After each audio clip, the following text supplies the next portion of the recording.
Okay. Hey, everybody. Happy New Year.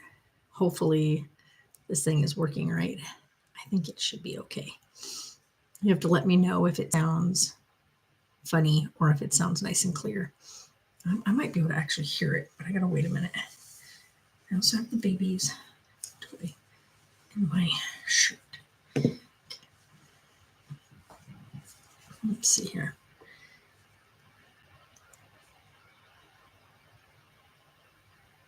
Wrong thing. Let's take a look. All right, let's go look. Let's go here. Let's go here. Let's go take a look. Let's go take a look. Okay, sounds good. Okay. Anywho, guys, how is everybody's New Year so far? How has your New Year started off? Ours is doing pretty darn good.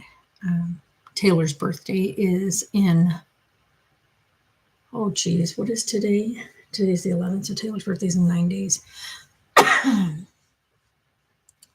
So that is going to be a different thing. Yeah, it's going to be amazing. I can't believe my baby's going to be 25. It's crazy. If you guys are not following me on Instagram, I did the whole upstairs. So now even in here, the whole loft and the baby's room is all child-proofed for Carlisle. So he can come in and out of either space up here. He has finally conquered how to get up and down the stairs. The first few times he's just been like the few times that we've tried to get him to learn the stairs, he just was not for it. But something clicked the other day and now he's figured out how to get up and down the stairs really well. Of course, we'll never let him do that unassisted right now, at least until a couple of years old, because like I said, he's only one. So we're right with him when he goes up and down the stairs. But yeah, he definitely has figured out the stairs. So I'm really happy that he has. It makes it nice so that if we're ready to go downstairs, we can be right there with him as he comes down the stairs, but we don't have to carry him. And we can grab other things to bring down the stairs or whatnot if we need to. But yeah, he's such a smart little guy. And he's talking so much now. Not only is he talking, but he signs a lot with his speech. So when he says words, he uses the sign to go with the word. And so we were filming him the other day just for our purposes, not for sharing online. But Jay got to see him and he goes, he's so animated when he talks. I was like, well, he's signing. When he talks, he goes, he's using ASL. And I said, yeah, he's using ASL. And so he goes, well, that is awesome. He is very smart. And I was like, yeah. So he is learning to use sign with his speech and he is talking so much now. Excuse me. And you can tell him a word and he'll repeat the word. He may not always use it or refer back to it, but like if you show him something and you tell him what it is, he'll hold it up and he'll tell you what it is. So super smart little dude. He is conked out. And another massive milestone that we have finally hit is he is able to now, like you have to still be in the room, but we're at a point now where we are not next to him anymore. Like he doesn't hold our hand or anything. He's able to go to sleep without holding our hand or having like full assistance. So that's a huge step. He still wants the security of knowing you're there, but he is now officially going to sleep on his own. So we're just going to do that for a little bit longer so that it's like make sure he's able to get himself to sleep. We can put him in his bed, give him his bink, and he goes to sleep on his own. Sorry, I keep yawning. I do that a lot when I'm well past tired, but last night I played more of my Hogwarts Legacy and got my broom. I'm so excited. and did a lot of like practice with that, uncovered a bit more of the map. I'm kind of just really taking my time with the whole, because I'm playing it in story mode, which makes like your battles and stuff really simple, I guess you could say. But it gives you a feel for how to use the spells, how to get better at the spells without the frustration of dying over and over again. I'm so sorry. But it allows you to like, one, to just really explore the story. And so, like doing big parts of the main storyline. I'm trying not to do too many of the main quests too fast. I'm trying to do a lot of the side quests, a lot of the side things to build up my XP, so that I have like all the cool bits and pieces, really learning like the ins and outs of the map. And then, of course, really taking my time with the flying. It's so touchy. Like when you watch people, like I've watched people that first get their broom and they really just struggle with the flight. And I'm like, is it really that difficult? Because like somebody else was saying flying was inverted. And I'm like, what do they mean by inverted? The controls are inverted. And I was like, what do you mean by inverted? Well, when I did mine are definitely not inverted. So I don't know what they mean. Like, pushing the thing forward is to go forward. Pushing the toggle up makes you go up. Pushing the toggle down to yourself makes you drop down. Left and right is left and right. The only thing that I noticed that is a big problem with it is how touchy it is to turn, like when you're going forward, but like you want to guide along to get like through something.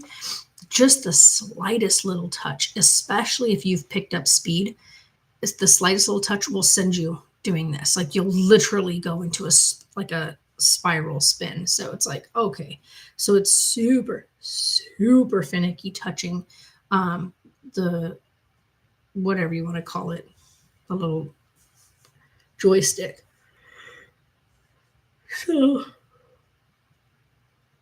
something I'll have to get more used to and get better at. But I think that's going to come with like upgrades on it, because I know that when you first get the broom and you do like your first test flight or whatever, and you report back to him, you let him know that it's really, really sensitive to trying to turn it and that it doesn't handle turning well.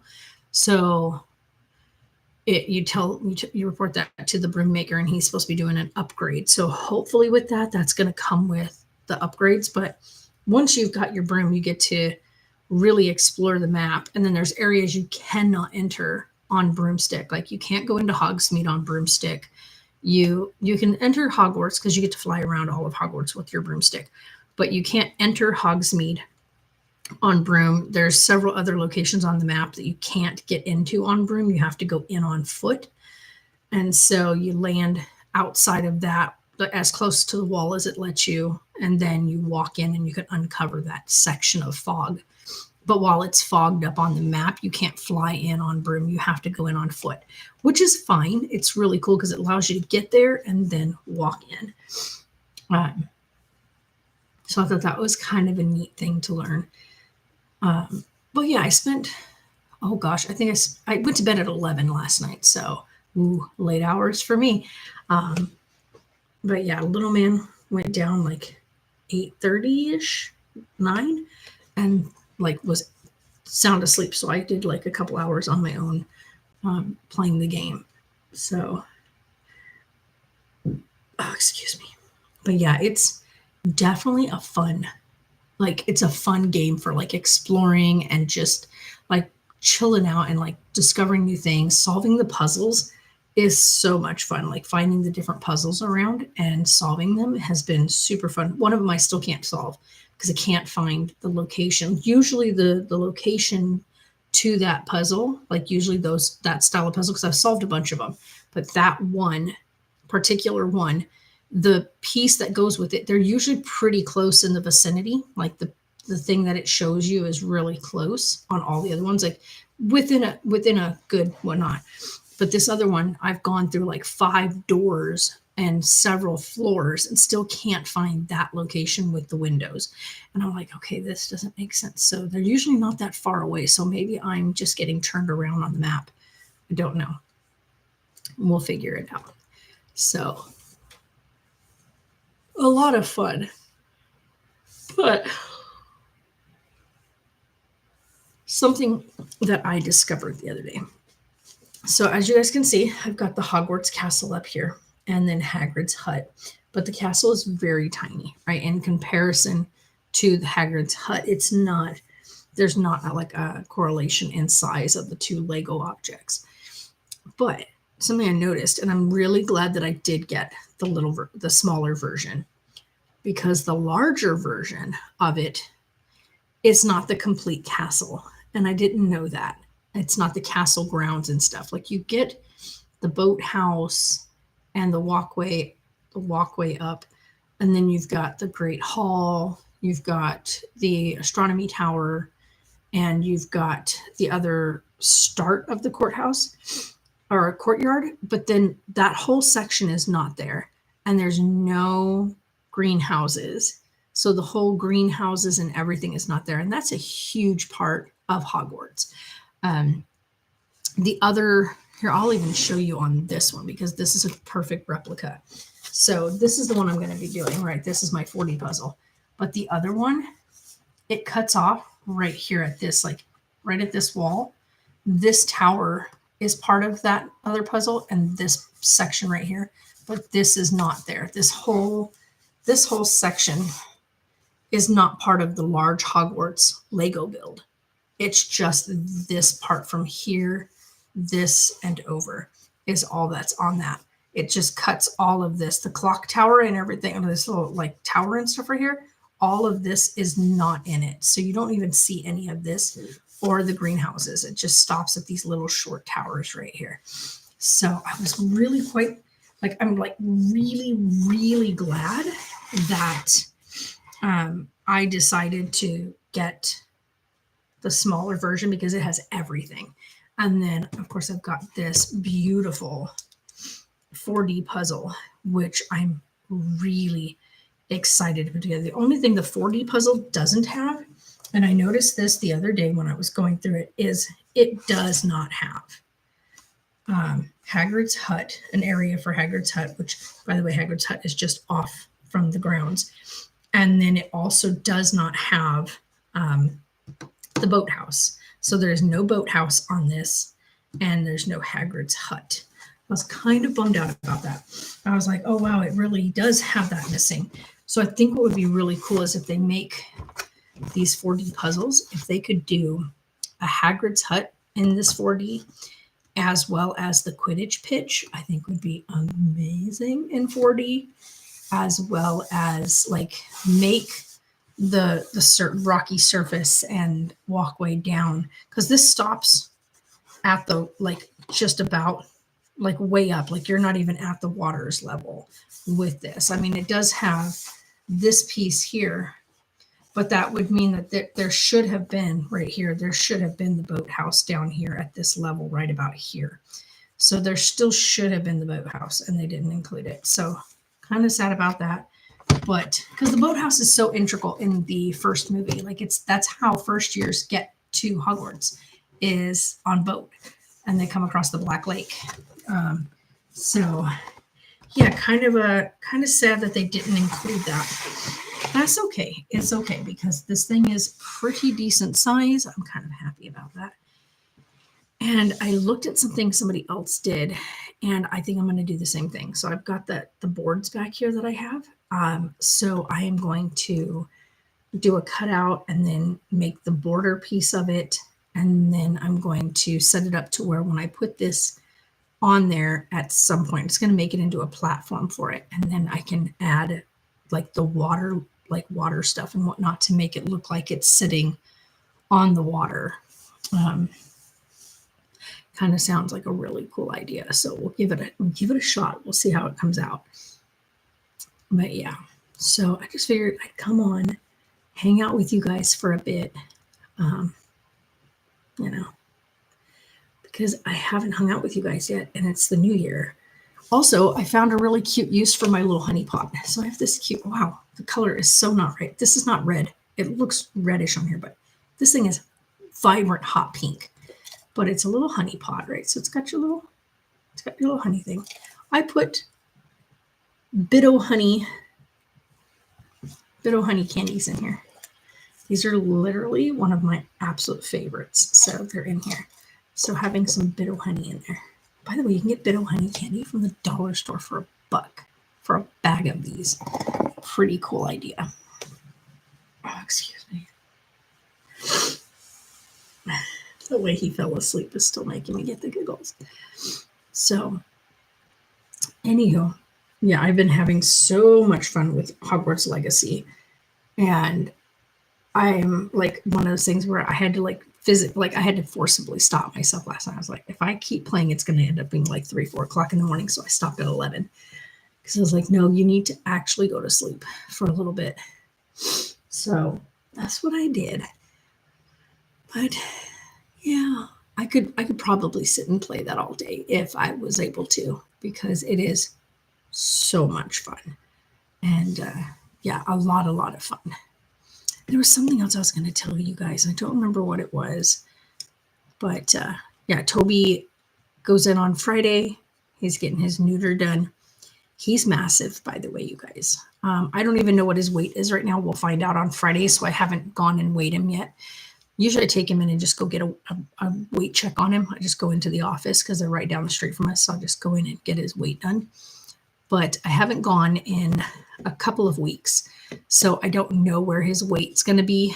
I'm pretty sure at this point he's between like at least 65 to 70 pounds. He is big, like big. So yeah, I wouldn't be surprised if he was actually more than that. But yeah, he is a big boy. And the other day, because I needed to get him brushed because he has all that hair, he needs a haircut so bad. But it's getting colder out and I don't want to just chop all his hair. However, with all that hair, he keeps getting his hair pulled when we put on his harness, his vest that he wears. So his training vest, it yanks and tugs at his hair. Hi, Jesse. Hi, Grant. And he's not happy about that. So, and I wouldn't be either. So with that being said, I've been looking everywhere. We're trying to find a groomer, probably just going to do a mobile groomer and call them out and have them come and get him done. I mean, he is a spaz and a half. I tried to get some of the trimming done on him myself. His genital area needed trimming because, of course, he's a big dog and he's got lots of hair. And going to the bathroom can cause problems with that area with all the hair there. So I cleaned all that up, but that took some chore. Like I had to physically, not even kidding you, I had to physically sit on my dog to keep him from like trying to bend himself over to grab at what I was doing. So I had to like sit on him and then get his bottom half cleaned. Oh man, the things we do. And then once I was on him and was able to get the stuff cleaned up, I was able to actually trim around his paws and brush the hair on his paws because he has so much hair. It was good, Jesse. It's been a good year. So he does not like his feet touched. Like he does not like his paws touched. But I'm like, he's going to have to get used to that because he gets literally so much hair on his feet that it grows off and onto the ground. And as he's walking, he's just stepping on his own hair of his paws. So I had to like trim like all the hair around the paw. So that way his paw looked a bit more, paw-like instead of Sasquatchy. So I did all I got his back paws pretty trimmed up as best as I was going to get because he's flipping out. His front paws were a bit easier to do. He doesn't seem to be as picky about his front feet as his back feet. But I did get his paws done, got all the hair brushed, ended up like his body area. He doesn't care. He loves that part getting brushed. It's his paws and the parts of his face, right? Because he's got all that long hair on his face. So I had to brush around his face. But the first thing I had to do was clean it because he gets mud in there because he drinks water, which he doesn't lap at the water, he bites at the water. So his whole face gets wet. Then he runs outside and plays out in his little area, and he gets his face down in there, and it's all dirt out there. So he gets all this dirt stuck in his, what I call his beard. So I had to clean all of that first and then brush it. They're doing good, doing really good. So yeah, that was fun. Sarah is dealing with a impacted wisdom tooth and infection. So we're waiting to get authorization for her to go get that last wisdom tooth pulled, because insurance is stupid and won't just pay to have it done because the dentist says, hey, this is what's happening and it's causing a bit of an issue. But you got to get permission instead of insurance being, just covering it when the bill gets sent, being like, hey, look, this was infected. We yanked it. It shouldn't be, oh, this is infected. We're going to wait 3 weeks for you to approve a pull of that. Like, tell me that makes sense. I don't know. Insurance is a waste. Like, I'm not even kidding. Insurance is a waste, because by the time she's going to get authorization and by the time they approve shit, it's already like, we've already going to have the infection under control at that point. And then you're going to pull her tooth if they finally authorize it, and then put her at risk for further infection versus just getting the damn thing out of there now, flushing the area, getting all the yuck out of there so it will start to heal. Yeah, who knows? Yeah, insurance is a headache. I'm glad I personally don't have to deal with that. Other than dental wise, I'm covered for like emergency stuff or like my regular twice a year cleanup. But other than that, like with my insurance, because I have 100% coverage with my insurance, I could go in and be like, hey, look, I need this corrected or this fixed. They cover that. So I can go in and probably get a few things fixed on my teeth now that I have 100% coverage. So especially with these two turned teeth in the front that keep cutting the inside of my lip. So I'm constantly dealing with the sides of my lips being cut on the inside because of those two teeth, because they sit this way versus like they're supposed to. So I constantly cut the inside of my mouth with them. Yeah, insurance just doesn't make sense. I mean, I get like you got to get approval to get certain things done, but why do they take so long? Like if we send you something that says, hey, look, like for her, she has an impacted wisdom tooth, which is infected, which could turn into staph or sepsis if you don't get it taken care of, right? Like it can get into her blood because it is in her mouth and it's an area that doesn't dry, right? Because your mouth is always a wet environment. And infections can fester in that situation. She could end up with an abscess, which could eat away at the bone or at the jaw area. There's all kinds of things that could go wrong when it comes to your mouth. And it just makes no sense to wait on insurance to do it. So we're paying the 100 to go in because insurance doesn't want to cover even just a basic dental visit. So we're paying the $100 just to get that done. Yeah, and that's just not going to happen. One, because they make you pay up front, and we don't have, $1,000, $1,500 right up front, which is what it costs to go get it pulled. And so I'm like, really? $1,500 to pull a tooth? Why? She's not going under anesthesia. Sarah doesn't like going under anesthesia, so she just has them numb the spot and then yank it. So like she had the other 3 wisdom teeth done, which the orthodontist, the other ortho, couldn't understand why ortho surgery didn't just take all 4. So insurance approved her 3 wisdom teeth that were coming in incorrectly. 2 of them were coming in out the side and the other one was infected. They needed it out. So they got those out. Why the ortho surgeon who was already in there, because even he said it too. He was like, well, I can't pull it because it's not authorized. Well, why don't you just pull it and then put on the paper, found signs of infection during procedure and took this one out? He'll get paid for it. You're already in the mouth. You're already taking 3 of the 4 teeth. Just take that 4th one, right? It just makes sense. Even the ortho guy, the person that's going to be doing Sarah's jaw surgery and her braces, said, I don't understand why he didn't just take the tooth. I mean, like, even if he didn't get paid for that specific tooth, the fact was is he's already getting paid for being in the procedure. So he's paid for an allotted time slot. And being that our time slot was a 2-hour window and we were out of there in 45 minutes, he still got paid for a whole nother hour of time. So why not just take the other tooth? It would have made more sense. He was like, I don't get it. If it was me, he goes, if I had done her surgery, but he wasn't approved by her insurance. The other doctor was. So this doctor that's now going to be doing her braces, because that's coming all out of pocket. He was like, I don't understand why they didn't just pull the tooth. It makes no sense to have had her in his chair, 3 teeth on the docket, and not take the 4th one while you're already in there. Not everybody has common sense. So, oh gosh, you guys. Okay, off of medical stuff. You want to talk about common sense? Okay, I have a question for everybody. Okay, so. I can't. It just pains my heart. Have you guys ever met someone or known someone and you really like the person, right? You're like, okay, I like this person. They've got a lot of really good insight into things, right? Like they watch something or they talk on a subject and they're really insightful, really wholesome, can really see the much bigger picture. A lot of times more of the picture than a lot of people catch on to, right? Just really insightful.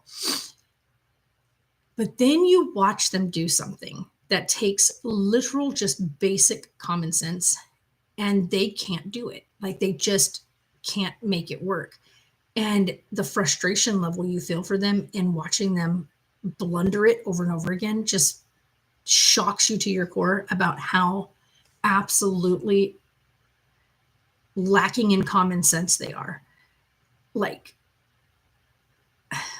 if they were in a situation in real life where they had to do this same solving of a puzzle, they wouldn't make it. They would literally die in real life. Like this would be their end.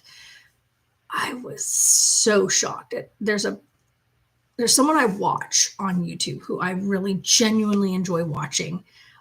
It's a group, but there's a singular person within the group who is super, super insightful during the movie reactions, has amazing input every single time, has great empathy, has great understanding of like life and life challenges, stuff like that, right? Just amazing. And this person is now playing Hogwarts Legacy. And I've been playing Hogwarts. I'm staying ahead of him in the game so that I don't get spoilers from what he's doing. But because I've already played it, and I've learned several things along the way, there are things that are super common sense. Okay. But then again, there's a lot of people that answered this wrong on my Facebook, and I was a little shocked. When you count with numbers, I don't know why, but I do know when I was in school, when you look at your number chart, what does a number chart start with? Anybody out there know what a number chart starts with? If you say anything other than the number 0, I swear I'm going to have an aneurysm. When you count in numbers, right? When you have your basic numbers from way back in the day till now, you start with 0. Just like when you look at a graph, it's 0 through 9, not 1 through 10, right? 10 is 2 digits. That's when you start over again, right? 10 is the starting of 0 over again. So that's why you start off with 1 0, 1 1, 1 2, right? So your number chart starts with 0. So tell me why this person kept trying to start the number chart with a 1 and nothing was adding up. And he kept doing it and kept doing it and kept doing it. And I mean, did this for a good hour of time, starting the chart with a 1 and kept doing it and still couldn't figure out why it wasn't working.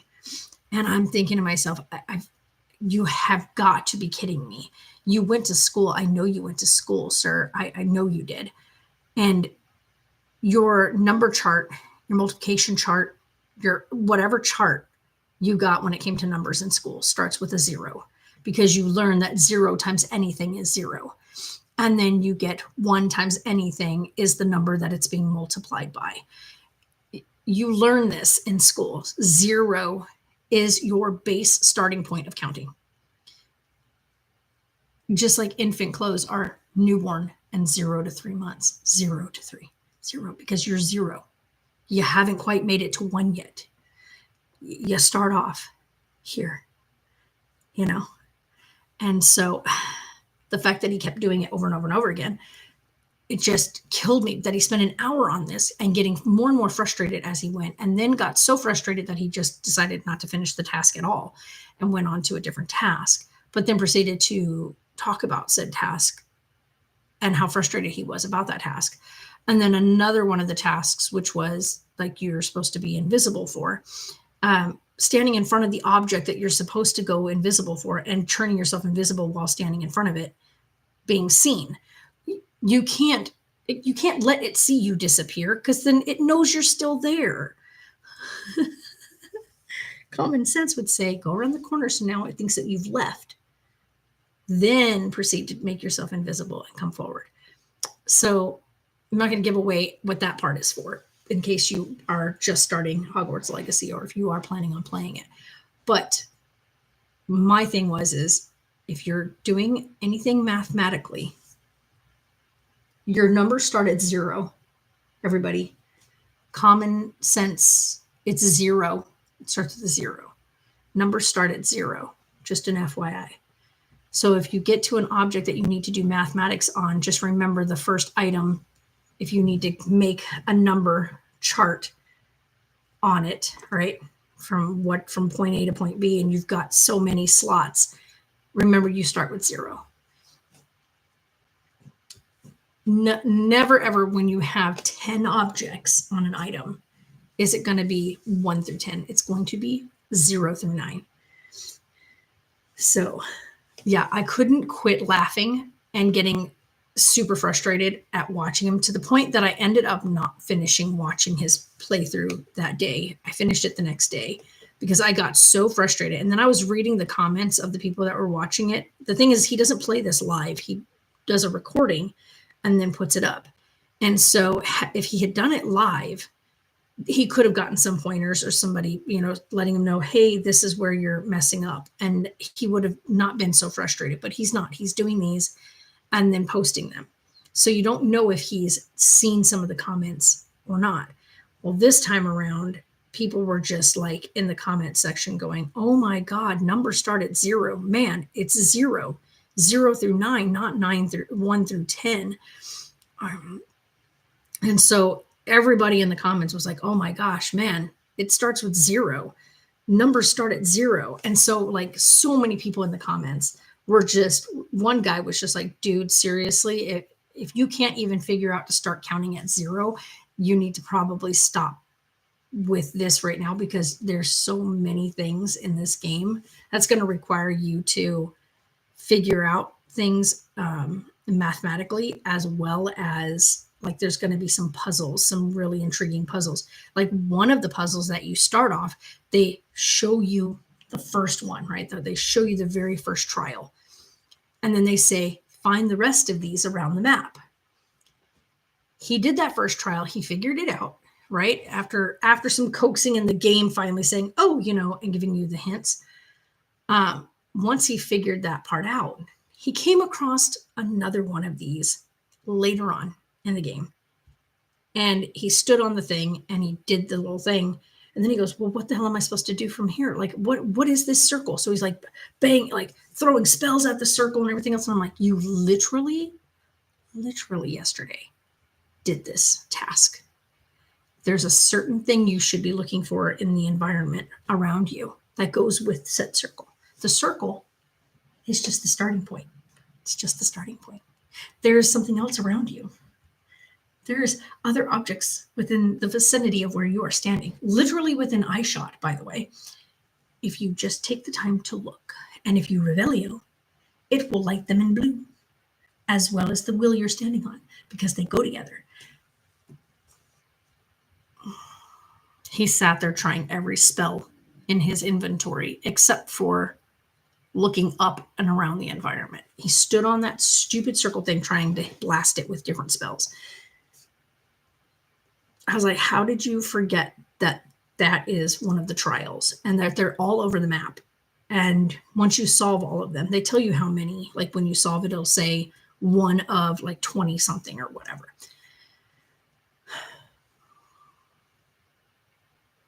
Oh, well, thank you, Jesse.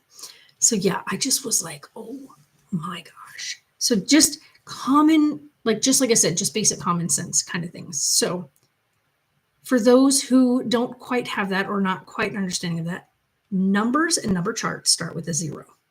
You always start with 0. Always. But maybe that's just because I used to teach mathematics and I've worked with mathematics a lot and did a lot of TAing for a couple of math teachers. So I'm really big into math and I love mathematics, but maybe that's what it is, because mathematics require that you start at 0. Yeah. I mean, look at a measuring tape. It starts at 0. All things in this world when it comes to measurements start at 0. 0, 0, 0, 0. So remember that. It'll make life a lot easier when you know that, 0 is where you start. Goodness, he's so stinking cute. I cannot with him, you guys. He's so flipping cute. His hair is coming in and it's getting much longer on like the top. And so today I took a couple pictures of him with his hair because I was working on his hair. And I cannot tell you guys how stinking cute. Look at this hair. It's in a little mohawk, and it's a curly mohawk. Look at that. It's so cute. He's so stinking cute.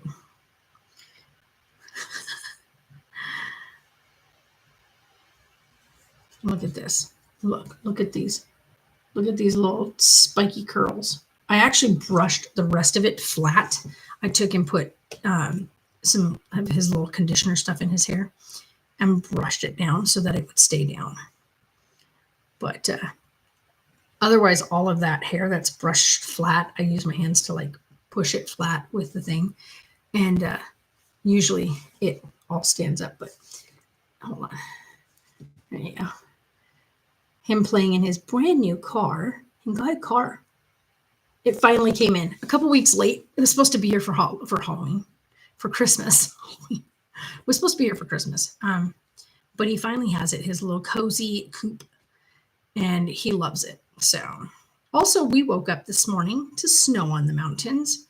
So I was super excited about that. And then it melted very quickly.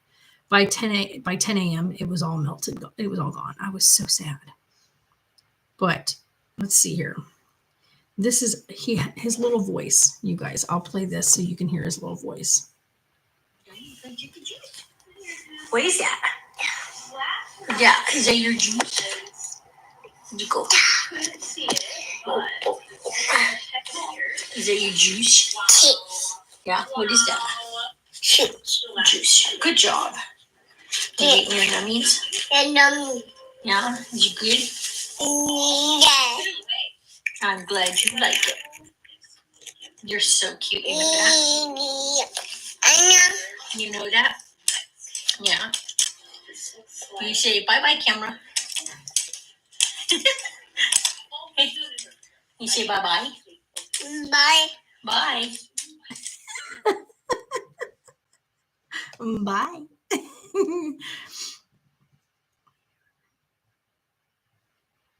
Oh my God, yeah, he is, right? Doing great, Chris. How are you?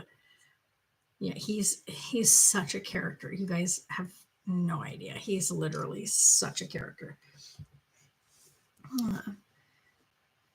With you do start with 0. Yeah. Numbers start at 0. I always just find it so funny when like, because like I said, when I was watching it, I got super frustrated watching him, because it's one of those things where it's like, because it's so common sense, like it's one of those things where it's like, this is grade school level common, like common core type information. So this is something that should have been burned into your brain in school. And I don't know, for me, I revert back to a lot of the things that I learned. So to see him, a man who is my age, who should have definitely remembered his mathematics chart, like your basic number chart. They give you one back when I was in school. It used to even be like, when you get your folder and you would open your little folders up that had the little pockets, you would have a number chart in the folder, like it was printed in the folder. I remember getting those folders all through school. And it has your number chart, which we all used when we were working on multiplication. You would find, the number here and this number here, and you would bring it together. And that's how you knew what it was when it was like 4 times, whatever. And we ended up, like, I remember my first, like in first grade and second grade, it was number charted 1 through 9. And then when I got into, I think it was in 3rd or 4th grade, we got the number chart that was 0 through 100. So you had 0 through 9 in the first couple of years, because you didn't go past, like, I think we worked on up till our like 8 times table or whatever. And then it's a way different nowadays, by the way. They do a lot more advanced stuff nowadays in the earlier years versus into the older years. But by 5th grade, we had the multiplication chart 0, or not multiplication chart. It's just a time chart, or a number chart. The number chart from 0 through 100. Going to see my favorite comedian, and my mom and I aren't feeling. He's only in town tonight. Oh no. I will hope that you will feel better by the time you need to be there. I will also say, try and make sure you get some good, like, I don't know, get some good chicken broth or something in you, something nice and salty broth wise. Kind of let your body just heal, take a nice steamy hot shower kind of thing. Even if you just stand in there and get some steam going, and then go outside and get some really good fresh air. Especially if you're really looking to boost up and go see somebody.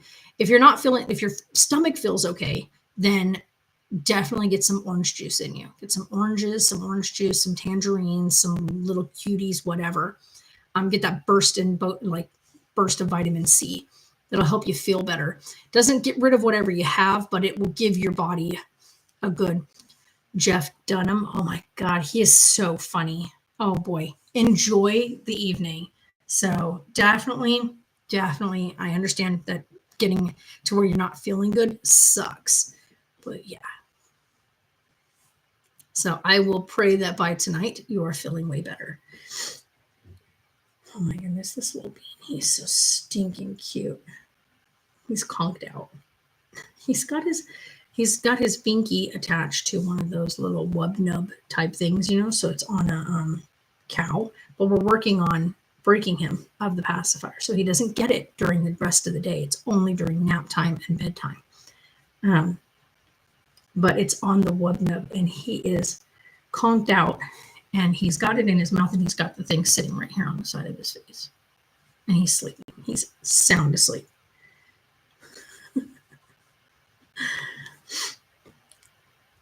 He has literally been doing so good with going to sleep on his own. So he's doing really good. He's just growing so much, like, mentally, like he's a tiny little compact thing. He's tall and thin, but he's super tall. Like, it's so funny because we still see him as so tiny because he's so lightweight and just a little bitty compacted thing, but he's so tall. Like, he's 36 inches tall. So he's already 3 feet in height. He just doesn't feel like he's 3 feet in height because he seems so itty bitty. But yeah, he is just, he's such a bean. He's so sweet. He has his moments, because right now he's going through this stage where if you don't take something that he wants to give you, like a toy or whatnot, if you've got your hands full and you can't grab what he's trying to hand you, he will throw it at you. he got me good yesterday. He hit me right at the side of my eye yesterday. Nailed me good. One of those kind where like you get like watery eyes because it hit like right on that bone. Totally fine, but like making sure, like teaching him not to throw things. And then he also is testing the limit of like, he'll walk up to you and he'll go, and you just wait for him to see what he's going to do. And just right now, I found the best thing to do is just turn around and like ignore him or walk away from him when he like tries to do that, because he will come up to you and he'll do it. And if you stand still, he'll smack you. So he's testing those boundaries, which is, it's the normal stages. Like he's supposed to do those things and learn what's acceptable behavior and what's not. The other thing we're working on is when he doesn't want to eat anymore, he's got this thing that he's been doing where he grabs the food, smooshes it really hard, and then throws it on the floor. It's like, no.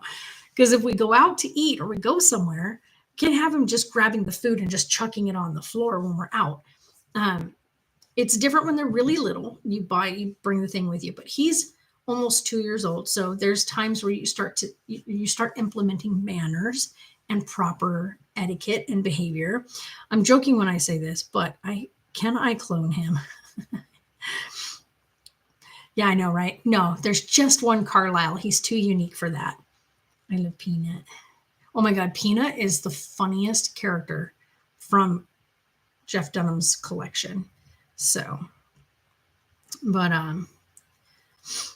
yeah, he's too unique. He's one of a kind, and it needs to stay that way. You can't have more than just one Carlisle. He's too special to have two of him. So, but yeah, he is literally he's such a special little dude. And he's so, like I said, he's so funny. And right now, everybody's mama calls everybody mama, mommy.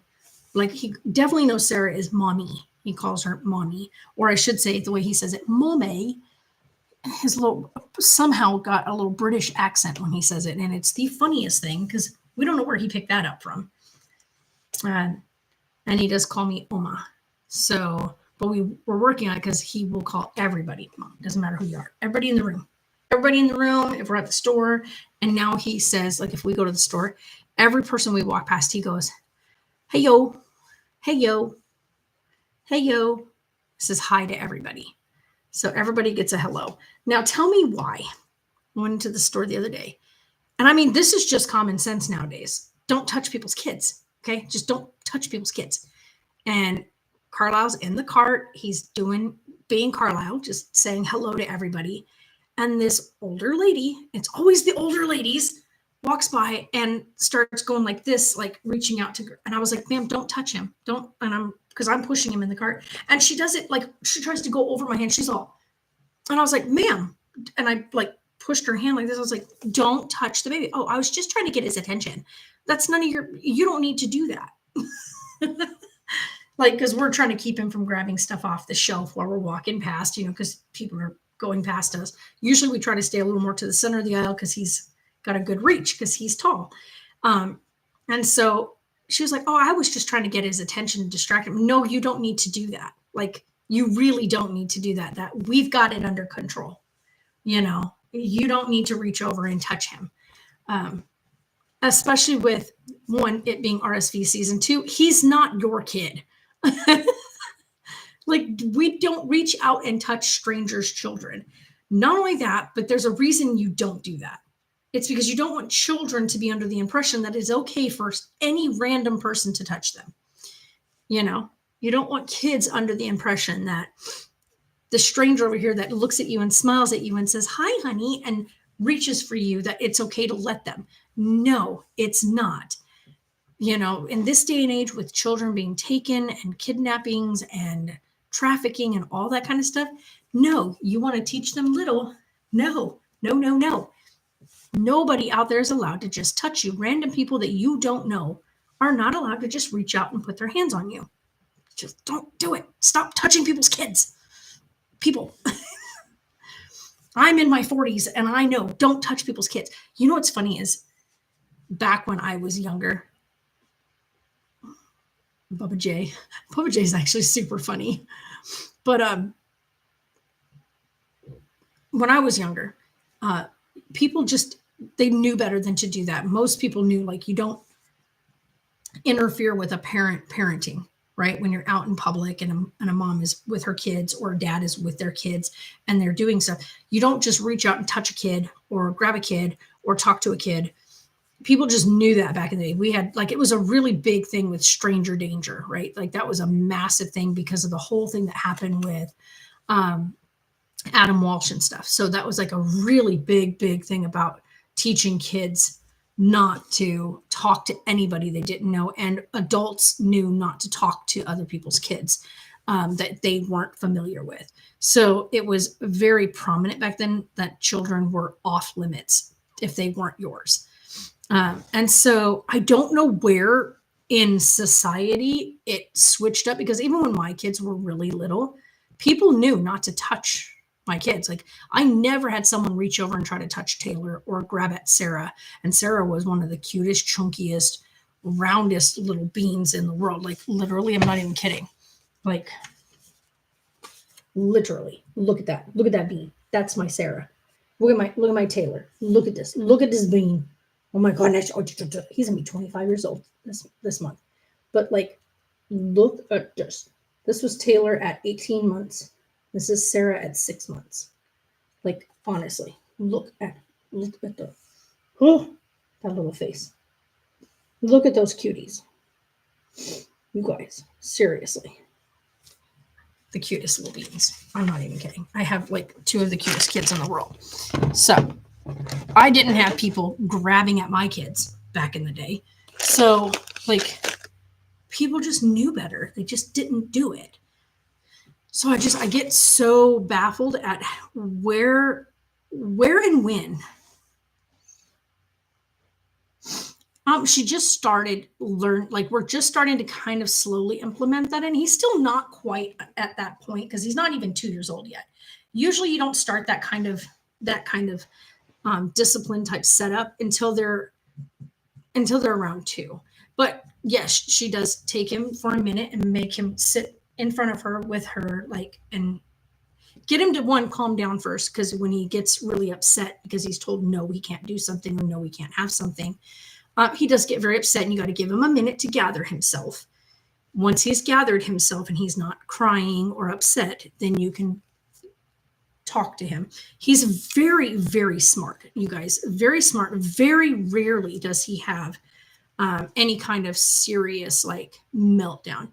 It's usually very quick, and he's very, like, ready to go find something else to do. He's easily able to be, like, deviated. Like, if he's fixated on this or he wants something here, it's very easy to find him a different distraction that he's allowed to have.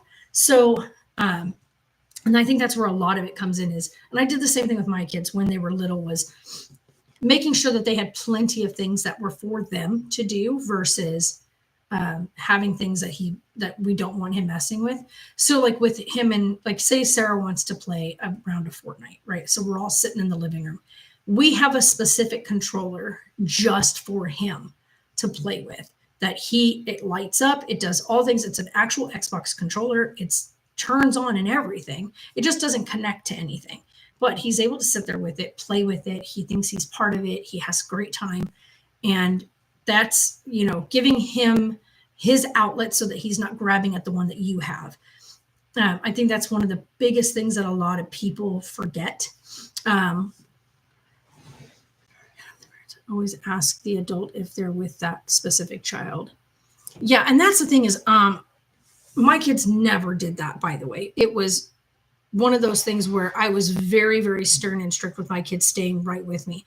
So as my kids got older, with, like, Taylor being older, I would put Sarah in the cart and Taylor would walk next to me holding the cart. And then it got to, where when he was old enough, he would just hold on, like, he would get on the side of the cart and ride around. But when they were a bit on the younger side, like when she was brand new, he would sit in the cart because he was only 2.5, almost 3, but he was tiny. Taylor's super tiny. I'd sit him in the cart and she would be carried. As they got older, there were times where she would sit in the cart and he would be in my back, like the back carrier, because Taylor really enjoyed being back carried. Like he loved that piggybacking. He loved piggybacking.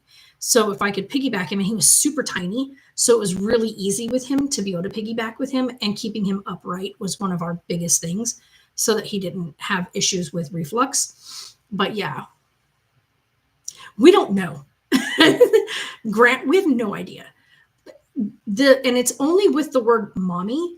We're not exactly sure where the British accent came from. Because, like, if I'm calling, I'll be like, Mommy, come here. Mommy, baby needs you. And he'll go, Mommy, Mommy. And it's so funny because none of us have a clue where it came from. None of us speak with a British accent. We don't watch any shows that have any of the characters speaking with a British accent. I can't pinpoint where he would have gotten it. And he doesn't really watch TV. So, yeah, I don't know. Usually, like right now, even now with him laying down, he's got ocean wave thing going on in there. And then when he's up, we put on something that just has like an ambient sound, just something kind of mellow, whatnot in the background. Usually like a crackling fireplace or an audio book type thing just going in the background on low. Because he doesn't like every now and again he'll sit down if we're gonna, like when it's time to eat, we'll get him in his high chair and we'll put something on like Doc McStuffin, or we'll put on, what's the other one that he really likes? He likes Doc McStuffin and Not Quite Narwhal.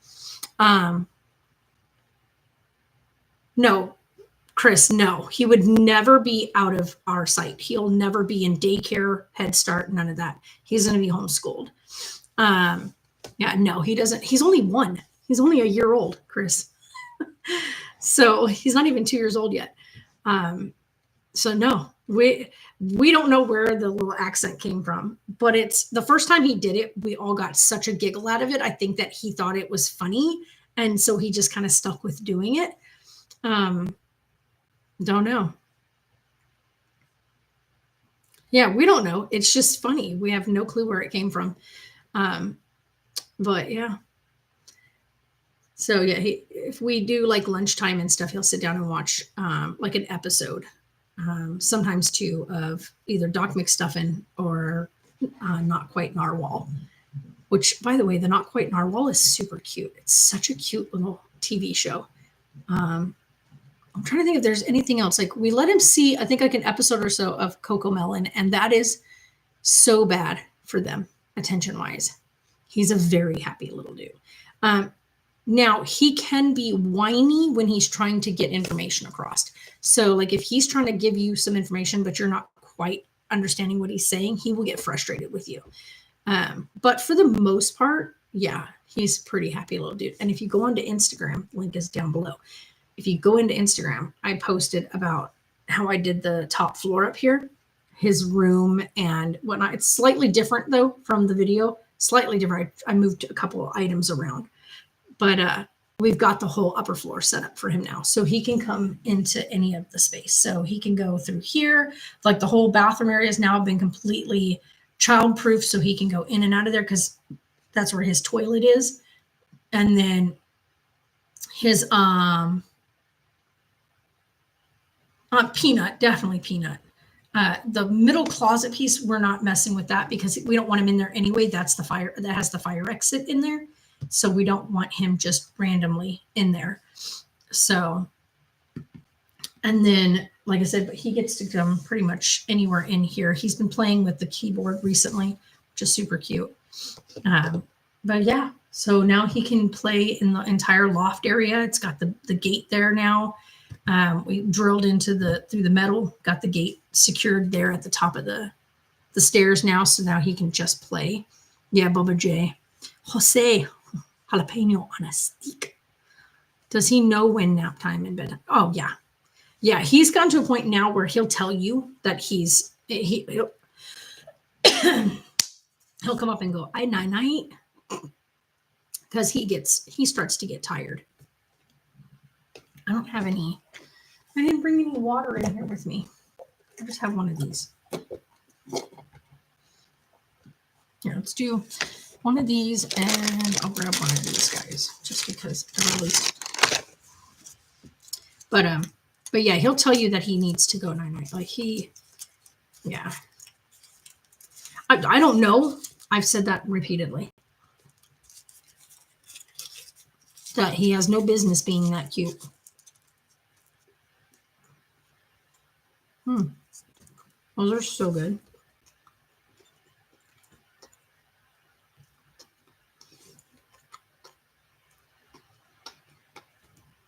Yeah, I tell him all the time.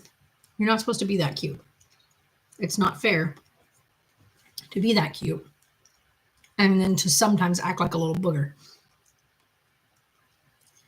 So I know I forgot. Usually I always have water in here, but because we did all the baby proofing and stuff, we cleared everything out and I forgot to bring water back upstairs. So I like how this thing does easy to assemble. We shall see. We shall see. The floors up here, you guys. We're looking right now at properties because I'm at that point where we're pretty sure of where we're going to pretty much settle at this point. So, but we've been looking at properties, and the biggest problem we have with a couple of the properties that we've looked at is being able to put the RV on the property, right? So having space for the RV, but then also having space for a greenhouse. And then also like we want land, you know what I mean? Like we want to be able to have chickens and have our own greenhouse to be able to do our fruits and vegetables. And then we want to be able to have a space that's going to be all for Carlisle outside, play-wise, yard-wise, whatnot. And then an area where Toby can just go to the bathroom and whatnot without us having to worry about it being in the area where the baby is. So, we want to make sure that even as Carlisle ages and gets older, there's still an area that we can convert as he ages to be more so, it's an area for the people to hang out and enjoy the space. So we want space. That's the thing, is we want land. And I found a couple of places, but so far, the properties are great, right? There was a couple of them we found that were just perfect, but the houses that are on the property are in serious disrepair. They need some serious work, need some serious TLC. Hey, Marie, guess what? I am fixing to be 25. I know Taylor's going to be 25 in 9 days. 25 years old in 9 days. Like what? So crazy. But anywho, yeah, the property itself is massive. They're great. I think one of them was 4.25, so 4.25 acres of property, which would be absolutely perfection. Would love that. That's a lot of property to work with. But the house, there's a house and then there's a manufactured home on the property. And the house, the one that's actually sticking, what we call stick and mortar, looks like it's definitely seen better days. Like it just was never tended to correctly, was never properly cared for. The manufactured home is okay. It's got some questionable bits about it, but for the most part, it would be livable until you got the house repaired, right? The house itself would need a lot of clearly whoever owned it never really took care of the roof of the house. So that's the thing, guys. If you own a house or you rent a house or not, the roof is super important. I know, right? Turning 29. I remember that year. I remember the year that I turned 30 and I sat and cried I told people, don't bother me. Leave me alone. I was so, looking back on it now, I'm like, wow, that was dumb. But at the moment, in that moment, when I turned 30, I was devastated. Don't ask, just was. I was so angry with the way my life was going, with where it seemed to be headed. I was really struggling at that time because of my stuff that happened when I was in the military. Let's see if he lays back down.